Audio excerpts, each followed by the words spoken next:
दोस्तों फिर से एक बार स्वागत है आप सभी का हमारे इस YouTube channel target junior doctor में। दोस्तों अग्निवीरों के लिए एक बहुत ही अच्छी खबर निकलकर सामने आ रही है। खबर यह आ रही है कि अग्निवीरों को सरकारी नौकरी में स्पेशल छूट के साथ साथ राज्य ने कर दी है आरक्षण और लोन देने की घोषणा। जी हाँ, हरियाणा सरकार ने सेना के अग्निवीरों के लिए हरियाणवी अग्निवीर नीति लागू कर दी है। इसके तहत अग्निवीर को सरकारी और प्राइवेट नौकरियों में आरक्षण, साथ ही स्वरोजगार यानी कि आप अगर खुद का रोजगार करना चाहते हैं तो उसके लिए सस्ता व आसान लोन आदि की सुविधाएं दी जाएंगी। अगर आप जॉब करना चाहते हैं तो उसमें CET यानी कि कॉमन एलिजिबिलिटी टेस्ट जो होता है उसमें भी आपको छूट दिया जाएगा। साथ ही आपको हम यह बता दें कि हरियाणा एक पहला ऐसा प्रदेश है जिसने अग्निवीरों की सुरक्षा के लिए बाकायदा नीति लागू कर दिया है। जैसा कि आप सभी जानते हैं, केंद्र सरकार की ओर से 15 जुलाई 2022 से अग्निपथ योजना का शुभारंभ किया गया था।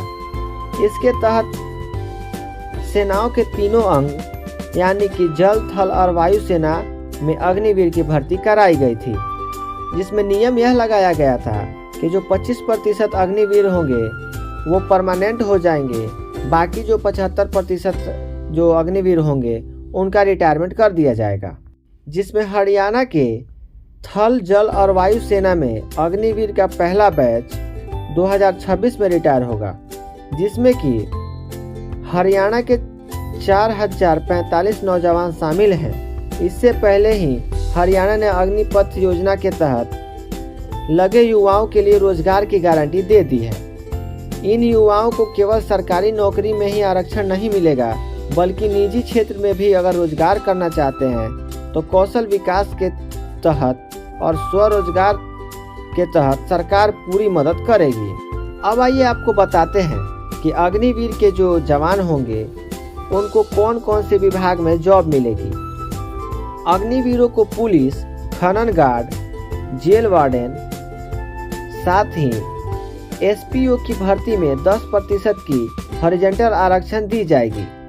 इसके अलावा ग्रुप C की अगर सीधी भर्ती होती है तो उसमें भी आपको 5% की आरक्षण दी जाएगी।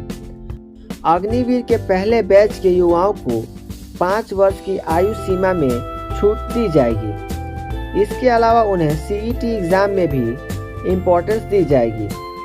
जो अग्निवीर स्वरोजगार यानी कि खुद का बिजनेस करना चाहते हैं उन्हें 5 लाख रुपए तक का लोन उपलब्ध कराया जाएगा।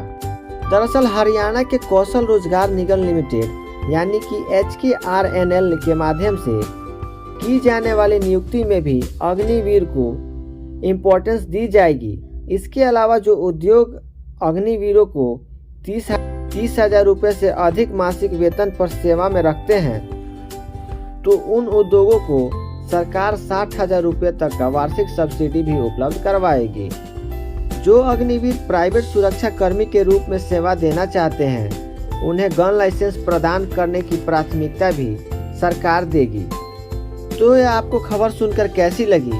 अगर आपको खबर अच्छी लगी हो तो लाइक करना ना भूलें। साथ ही कमेंट करके ये भी बताएं कि अग्निवीर ये जो हरियाणा सरकार अग्निवीर को ये प्राथमिकता दे रही है, ये प्राथमिकता सही है या फिर गलत है। आप अपना राय कमेंट बॉक्स में लिखना ना भूलें। मिलते हैं नेक्स्ट वीडियो में, तब तक के लिए जय हिंद।